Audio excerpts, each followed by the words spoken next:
ကပါစေမြတ်ဗျာလောကပြည်သူမောင်မဲဟာဆွေတဲ့ကျွလေးမလေးဟန်ရှိသူတို့စေပါတို့လေးစွန့်ဖို့စမြတ်ကလေး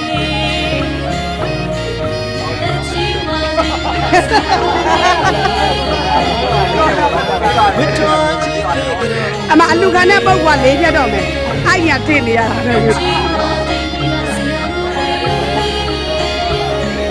ဝတ်တော်ခြင်းနဲ့ကြောပူဇော်နေအာဒုတာတောင်းစပြာယေရှုရဲ့ထွန်းကြတဲ့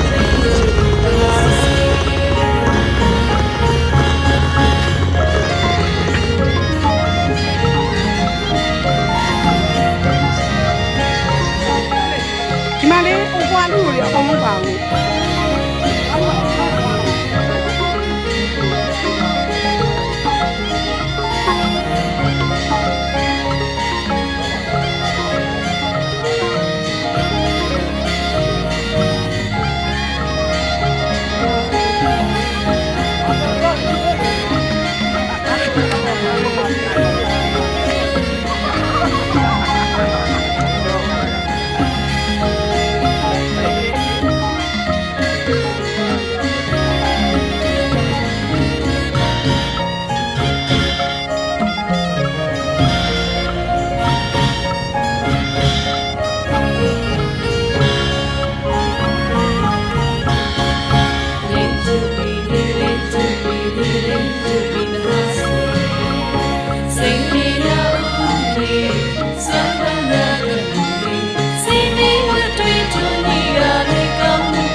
Show me